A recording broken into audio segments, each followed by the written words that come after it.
नमस्कार. झेप मध्ये मी श्रीनिधी आपल्या सर्वांचं स्वागत करते.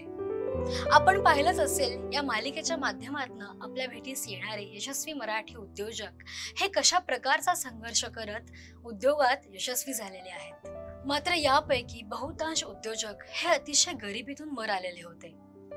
मात्र आज आपल्या भेटीस येणारं व्यक्तिमत्व हे या सगळ्यांपेक्षा काहीसं वेगळं आहे. असं आहे की वयाच्या 12व्या-13व्या वर्षी म्हणजे समज आलेल्या पण परिपक्वता नसलेल्या अशा कोवळ्या वयात एखाद्याच्या लक्षात येतं की आपल्या कुटुंबाची गतप्रतिष्ठा आणि गतवैभव हे केवढं मोठं होतं. पण आज तसं चित्र राहिलेलं नाही. तेव्हा त्या व्यक्तीचं कोवळं मन आणि अंतःकरण यातील द्वंद्व आणि यातून होत जाणारी त्याची वैचारिक जडणघडण ही खूप वेगळ्या वेदनेतून झालेली असते. आणि एवढं सोसून देखील सकारात्मक दृष्टिकोन जोपासणं हे सोपं नसतं.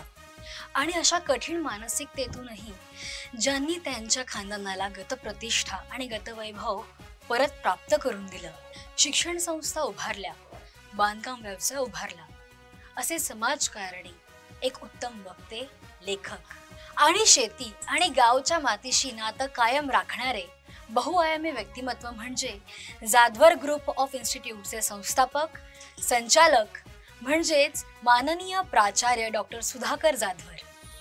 सर्व दर्शकांना माझं विनम्र अभिवादन. नमस्कार.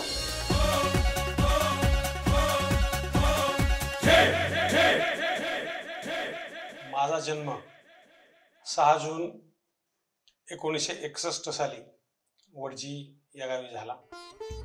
तसं 6 जून पाहिलं तर शिवाजी महाराजांचा राज्याभिषेक दिन आहे. त्याचा मला सार्थ अभिमान वाटतो.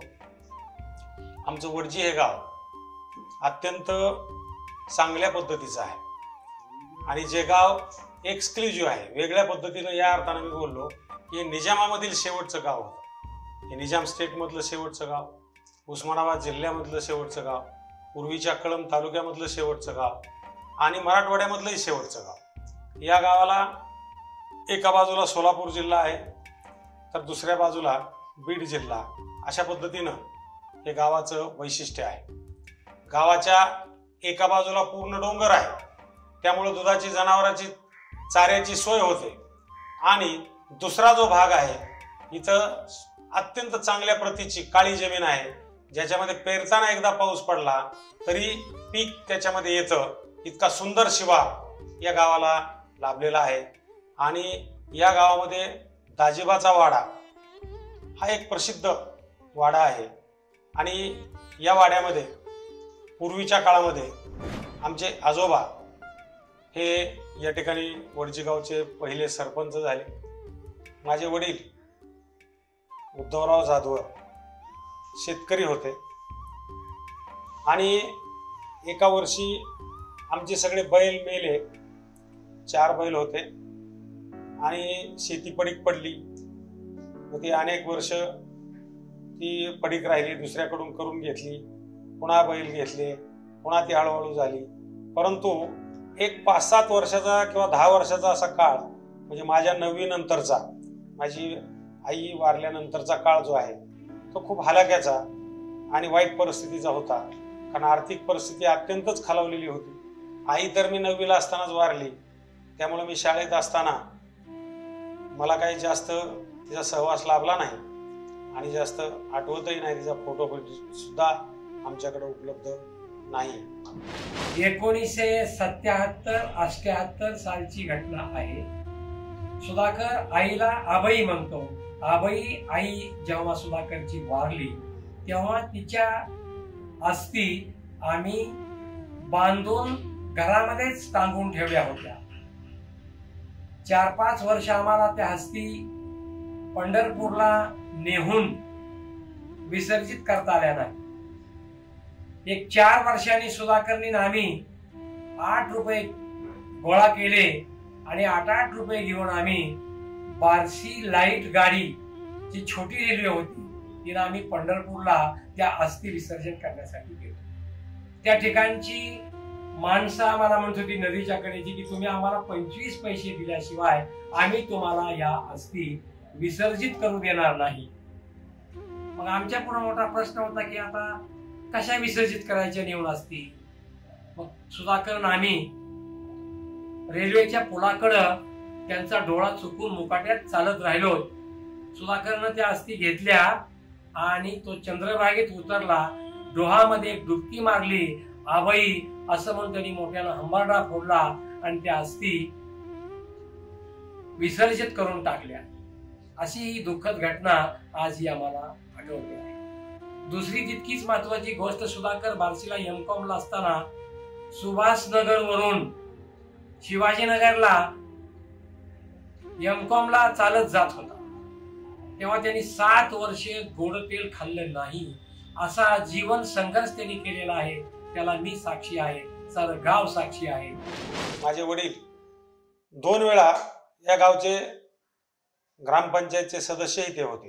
ही परंपरा आमच्याकडं आमच्या आजोबापासून आली, आता आमच्या पुतण्यापर्यंत ती चालू आहे. माझं शिक्षण याच वडजी गावामध्ये प्राथमिक शाळेमध्ये झालं. ही जिल्हा परिषदची प्राथमिक शाळा होती. गावामध्ये पुढचं हायस्कूलचं शिक्षण घेण्यासाठी शाळा नव्हती. त्यामुळं तेरखेडा या ठिकाणी इथून 6 किलोमीटर गणेश विद्यालयामध्ये पुन्हा आम्ही पायी चालत जात होतो. ऊन वारा पाऊस काही जरी असलं तरी कोणत्याही सुविधा नव्हत्या. चिखल असायचा त्या काळामध्ये, रोड नव्हता, तरी सुद्धा बांधाने चालत आम्ही शाळेमध्ये जायचो. आणि सुधाकरजीचा आणि आमचा परिचय फार लहानपणापासूनचा आहे. शिक्षणासाठी ते तेरखेडा या गावी होते आणि आम्ही शाळेत शिकत असताना बऱ्याच ॲक्टिव्हिटीज करीत होतो. त्यासोबत नाटक ही एक ॲक्टिव्हिटीज आमची होती आणि नाटकात काम करताना ते अत्यंत भावनाविवश होऊन अगदी पूर्ण समरस होऊन काम करीत होते. आणि ही नाटकात कामं करीत असताना त्यांना एक स्टेज डेअरिंग, वक्तृत्व कला याविषयी आवड निर्माण झाली आणि त्या आवडीमधून त्यांचं भावी आयुष्य घडत गेलं. त्या काळात मुली नाटकामध्ये पात्र करत नव्हत्या आणि मग मी ठरवलं की आपण करूया पात्र. म्हणजे गोरे गोमटे मुलं त्यांना विचारायचे, पण मी 7वी पासूनच स्त्री पात्र नाटकामध्ये करत होतो आणि मला विचारल्यावर मी सांगितलं की मी नाटकात पात्र करतो. मी आमच्या शिक्षणावस्थेत जाधवर साहेबांची आमची ओळख झाली आणि आमचा परिचय झाल्यानंतर 2-3 वर्षे ती माझ्यापेक्षा लहान असल्यामुळे खाल्ल्या वर्गात होते. 9वी साठी ती तेरखेडला आले आणि त्यांचा आमचा एका नाटकात काम करताना अतिशय जवळून संबंध आला. त्याने स्त्री पात्र केलं आणि मी स्त्री पात्र. म्हणजे आता 40 वर्ष झाली असतील. साधारणपणे हे 76चा काळ आहे. 76 साली हे नाटक झालेलं होतं. त्या 76 सालापासून आज सुद्धा काळ कावळा खडे मारितो खड्या मागुनी पडे खडा, पुण्यवान मी कसा राहिलो कसा भरेना अजूनही घडा, हे पाप नको हे पुण्य नको हा जीव नको जगणेच नको, या सर्वातून मोक्ष मागतो अष्टांगाची करुण घडी, वाहतो ही दुर्वांची. हे आमच्या शिक्षकाला होतं. ते त्यांना लवकर यायचंच नाही आणि ते मी म्हणून दाखवायचो. आज सुद्धा 40 वर्षापेक्षा जास्त काळ झाला तरीच सुद्धा माझं ते पाठांतर आहे. अशा पद्धतीनं तेरखेडा या ठिकाणातून माझं यशस्वीचं शिक्षण पूर्ण झालं. सुधाकर उद्धवराव जाधवर यांना मी 11व्या वर्षीपासून ओळखतो. तर त्या काळामध्ये मी त्यांना गणित विषय शिकवत होतो. तर गणित विषयामध्ये त्यांना फारशी रुची नव्हती, आवड नव्हती. त्यांना आवड होती नाटकामध्ये काम करणे, पात्र चांगल्यापैकी वटवणे याचा त्यांना छंद होता. आणि प्रतिकूल परिस्थिती असताना सुद्धा त्यांनी एवढं मोठं शिक्षण घेतले. त्याच्याबद्दल मी शिक्षक या नात्याने मला त्यांचं जेवढं कौतुक करावं वाटत तेवढं कमीच आहे. सुधाकररावची परिस्थिती शिक्षणाची अतिशय हलाख्याची. वडजी ते तेरखेडा गणेश विद्यालयामध्ये दररोज पायी चालत यायचं. त्यावेळेची परिस्थिती अशी होती की आपण सायकल पण घेऊ शकत नव्हतो. कधी पायात असायचं, कधी पायात नसायचं. परंतु ते दररोज शाळेमध्ये वडजी ते तेरखेडा पावसाळ्यात अडचणी असायच्या, तितक्यातून त्याच्यावर मात करून ते शाळेमध्ये दररोज हजर राहायचे. सोलापूर जिल्ह्यातील बार्शी या प्रसिद्ध शहरात झाडबुके महाविद्यालयात सरांनी 12वी कॉमर्स पर्यंतचं शिक्षण पूर्ण केलं. त्यानंतर B.Com करण्यासाठी त्यांनी BP सुलाखे या कॉलेजमध्ये प्रवेश घेतला. रोज 5 किलोमीटर कॉलेजला चालत जाणे, चालत येणे. सकाळी 7:30ला पोहोचण्यासाठी उपाशी पोटीच जायचे. दुपारी घरी आले की स्वतः स्वयंपाक तयार करायचे आणि जेवायचे आणि संध्याकाळची भाकरी देखील स्वतःच बनवायचे. या काळात सरांकडे एकच टेरिकॉटचा ड्रेस होता. दर रविवारी तो धुवायचा आणि तांब्यात कोळसा घालून तो इस्त्री करायचा. असं त्यांनी शिक्षण पूर्ण होईपर्यंत केलं. आणि मग BP सुलाखेमध्ये TY पर्यंत शिक्षण झालं. मग ठरवत होतो की पुण्याला शिकायला जायचंय, CA करायचंय. परंतु अजिबातच आर्थिक परिस्थिती 10 रुपये सुद्धा नव्हते. जाण्याच्या पैशाची सुद्धा परिस्थिती नव्हती. त्यात एक जणाकडून 100 रुपये घेतले आणि पुण्याला गेलो. CA कडे काम करू लागलो. सायकलवरती 10-20 किलोमीटर दररोज त्यांनी सांगितलेली कामं करत होतो. पण ते 100 रुपये संपत आलेले होते. कित्येक दिवस तर फक्त मी सकाळी एक बिस्किटचा पुडा आणि संध्याकाळी एक बिस्किटचा पुडा डेक्कनच्या भागामध्ये घ्यायचा. अत्यंत घाणेरड्या वस्तीमध्ये आमच्या बुधवार पेठेमध्ये एक खव्याचं दुकान होतं आणि तो आमच्या गावच्या माणसाच्या ओळखीचा होता, मोहन मोराळे यांच्या. तर मी तिथं झोपायचो अक्षरशः. आणि 100 रुपये संपले, पैसेच येत नव्हते. आणि मग CA करण्याचा विचार बदलला किंवा अजून एक ट्राय करावं म्हणून कोल्हापूरला गेलो. कोल्हापूरला गेल्यानंतर तिथल्या CAने अशी माणसं माझ्यापुढे उभा केली की जी CA कित्येक वर्ष झालेली नव्हती. आणि स्वतः आत्मविश्वास गमावलेल्या माणसांनी मला सांगायचे की कशाला इकडे येता, काही नाही या CA मध्ये, तुमची आर्थिक परिस्थिती चांगली नसली तर करू नका, तुम्ही M.Com करा, मास्तर व्हा, प्राध्यापक व्हा, असं सांगितलं जायचं. आणि मग मी कोल्हापूरहूनही परत सोलापूरला आलो. सोलापूरलाही तसंच झालं. मग मी तिथे M.Com ॲडमिशन घेतलं. पुन्हा आमच्या बार्शीच्या BP कॉलेजला, BP सुलाखे कॉमर्स कॉलेजला, हे कॉमर्स कॉलेज निघाला आणि परत मी त्या ठिकाणी आलो. तिथे M.Com केलं, चांगल्या मार्काने पास झालो. आमचे प्राचार्य इंगळे सर होते. त्यांनी मला निकाल लागायच्या अगोदरच प्राध्यापक म्हणून घेतले. त्यांना इतका कॉन्फिडन्स होता की हा मुलगा हा अत्यंत चांगल्या पद्धतीनं हा पास होणार आहे. आणि खरंच कॉलेजमध्ये मी 2ऱ्या क्रमांकावरती आलो. आणि मला घेताना त्यांनी सांगितलं नोकरीला की आपले सेक्रेटरी हे अमेरिकेला गेलेले आहेत आणि तुम्हाला ते आल्यानंतर इंटरव्ह्यू द्यायची. मग मी त्यांना त्यावेळेला सांगितलं की सर तुमचा विद्यार्थी आहे मी जर इंटरव्ह्यूमध्ये नापास झालो तर नोकरी द्या म्हणून तुमच्याकडे पुन्हा येणार नाही. इतका कॉन्फिडन्स माझ्या सुद्धा स्वतःचा होता. सेक्रेटरी नंतर आले अमेरिकेवरून, इंटरव्ह्यू घेतला, त्याच्यापेक्षा ते वर्गातच बसले आणि अत्यंत चांगल्या पद्धतीचा रिमार्क हा त्याने दिला आणि मी तिथं नोकरी केली. मी कॉलेजचं शिक्षण घेत असतानाच मी गावामध्ये क्रांतीवीर ग्रामविकास युवक मंडळ स्थापन केलं, त्याचा अध्यक्ष झालो. डॉक्टर सुधाकर जाधव यांना मी लहानपणापासून म्हणजे आमच्या आणि त्यांच्या वयामध्ये 7 वर्षाचा फरक आहे. आम्ही त्यांच्याकडे बघूनच आम्ही अभ्यास करायचो. त्यांच्यामुळेच आम्हाला अभ्यासाची सवय लागली. त्यांच्यामुळे म्हणजे त्यांना गावाबद्दल खूप प्रेम होतं, तळमळ होती, समाजाबद्दल होती, शिक्षणावर खूप प्रेम होतं त्यांचं. आणि ज्यावेळेस ते M.Com ला होते त्यावेळेस मी 11वीला गणाचारी म्हणून प्राचार्य होते. त्यांनी तिथं बंगल्यामध्ये त्यांना रूम दिलेली होती. त्या रूममध्ये ते स्वयंपाक करत असताना स्टोव्हमधलं रॉकेल संपलं आणि रॉकेललाही पैसे त्यांच्याकडे नव्हते. तर तो कणकेचा उंडा तो फॅन फिरत होता, त्यांनी वरी फेकला तर त्या कणकेचा उंडा फॅन बरोबर फिरत होता. म्हणजे असा त्यांचा जीवन परिचय मी पाहिलेला. पण त्यांनी नंतर असं वाटायचं की आपलं गाव लहान आहे, गावामध्ये एसटी नाही, तर एसटीसाठी संघर्ष केला. लोक जमिवले, पोरं जमिवले आणि मॅनेजरला म्हणायचे की आम्हाला या ठिकाणी एक तर तुम्ही तरी ज्यावेळेस सोय करत असता एसटी आम्हाला गावाकडे पाठवून आमची सोय होईल, आमच्या गावाकडे कुठलंही वाहन नाही. अशा पद्धतीनं त्यांनी सवय लावली किंवा तुम्ही अशा पद्धतीने संघर्ष करायला पाहिजे. आणि क्रांतीवीर संघटनेच्या माध्यमातून त्यांनी काम करायला सुरुवात केली. मग एक वेळेस तर असं झालं की आमदारकीचं इलेक्शन होतं. त्यावेळेस आम्ही लहान होतो. मला ते आठवतंय की त्यांनी सांगितलं की आपल्या गावामध्ये लाईट नाही आणि त्याच्यामुळं आपण काय करायचं, बहिष्कार टाकायचा म्हणले. तर आम्ही सर्व गावांनी बहिष्कार टाकला मतदानावरती. आणि लाईट म्हणजे की डॉक्टर सुधाकर आबा जाधव यांच्यामुळे गावामध्ये लाईट आहे. गाव ग्राम स्वच्छता करणे, गावाला बस आणणे, गावाला वीज आणणे, अशा प्रकारची कामं, गावामध्ये शाळा काढणे, ही सगळी कामं त्या काळामध्ये या क्रांतीवीर ग्रामविकास युवक मंडळाच्या माध्यमातून मला करता आली. त्याच काळामध्ये गावातल्या एका पुढाऱ्याने आमच्या वडिलाला बोलावून घेतलं आणि सांगितलं की तुमचा मुलगा शिकणार नाही, तो गावच काय झाडतो, पोरच काय गोळा करतो, तो काय शिकेल असं मला दिसत नाही. त्यावेळेला मी त्यांना सांगितलं होतं की तुमच्या घरामध्ये जेवढी लोक आहेत तेवढा मी शिकेल. आणि मग त्यांच्या घरातला BA झाला, मी MA केलं, LLB झाला, मी LLM केलं, BCom झाला, मी MCom केलं. अशा पद्धतीनं जिद्दीनं मी वयाच्या 50व्या वर्षापर्यंत या वेगवेगळ्या डिग्र्या या प्राप्त केल्या. त्याच्यामध्ये MCom, MA, LLM, MPM, DTL, DLW, GD&A आणि PhD अशा प्रकारच्या डिग्र्या मी घेतल्या.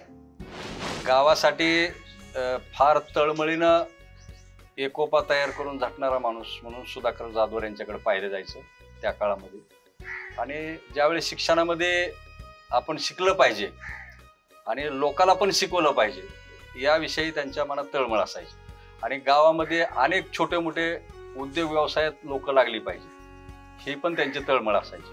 त्यांचं कार्य एवढं भारी की आम्हाला तर शून्यातून निर्माण केल्यासारखं कार्य केलं. आमच्या घरामध्ये त्यांनी 4 नोकरदार लावले.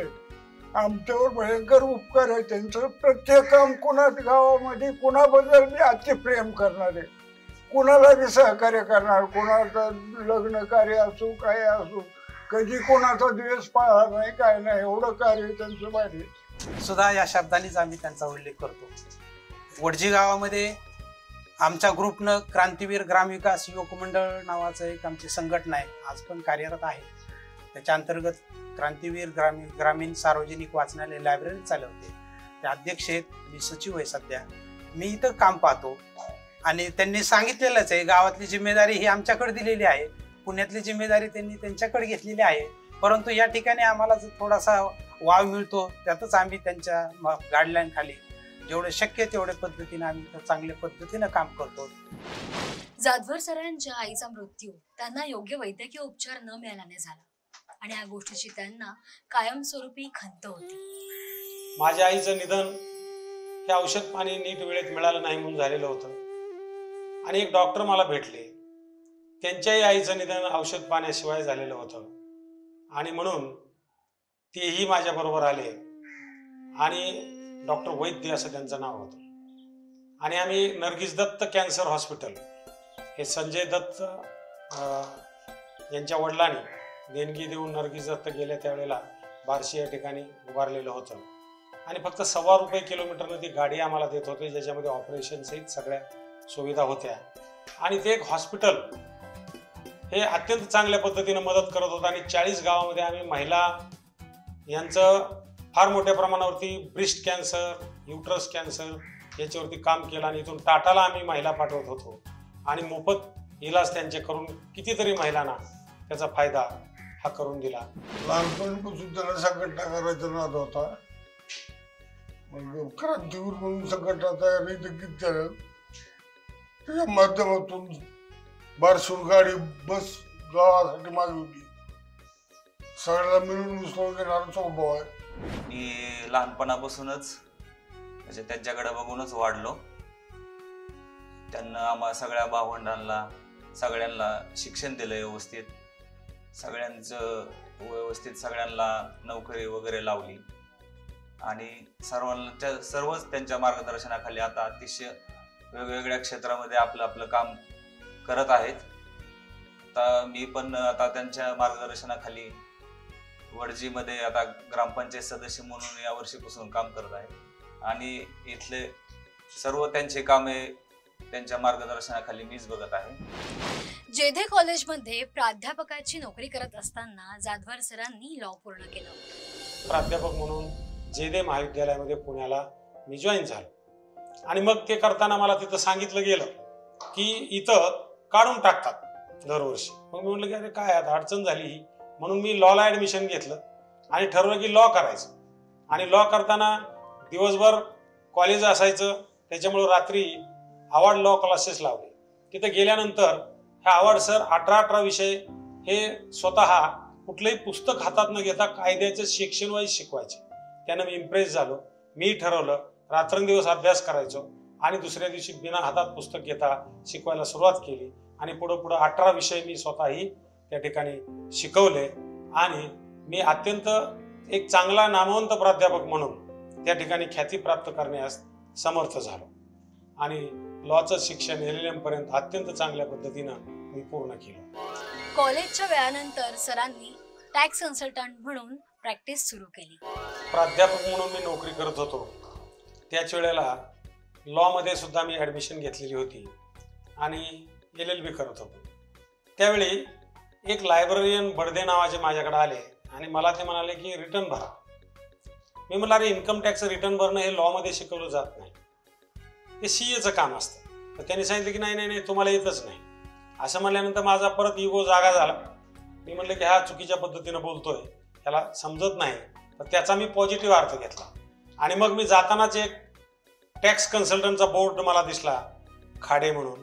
त्यांच्याकडे मी गेलो. त्यांना मी सांगितलं मी प्राध्यापक आहे, मला एकही पैसा पगार नको, माझं स्वतःचं स्कूटर आहे आणि मी इन्कम टॅक्सची प्रॅक्टिस मला शिकायची आहे. आणि मी रात्रंदिवस त्यांच्याकडे काम करून साधारणपणे 2 वर्ष मोफत काम त्यांच्याकडे प्राध्यापक असताना सुद्धा केलं. आणि मग मी त्याच्यामुळं मी एक वाक्य तुम्हाला हे रिटर्न भरता येत नाही याच्यामुळं मी इन्कम टॅक्सची 15 वर्ष प्रॅक्टिस केली. आणि त्याच्यामध्ये मी CBDTची एक ॲडवायझरी कमिटी असते चीफ कमिशनरला इन्कम टॅक्सच्या, त्याचा सुद्धा मी मेंबर होतो. असं आहे की नवीन उद्योग, नवीन व्यवसाय इत्यादींची संधी शोधण्यासाठी व ती येण्यासाठी एक दृष्टी लागते आणि जाधवर सरांकडे ती दृष्टी आहे. म्हणूनच टॅक्सचं काम करता करता त्यांनी बांधकाम व्यवसायात यश प्राप्त केलं. मला पुण्यामध्ये आता नोकरी सेटल झालेली होती, त्यामुळे मला आता पुण्यात राहण्यासाठी घर पाहिजे होतं. पण फ्लॅटमध्ये राहण्याला मी उत्सुक नव्हतो.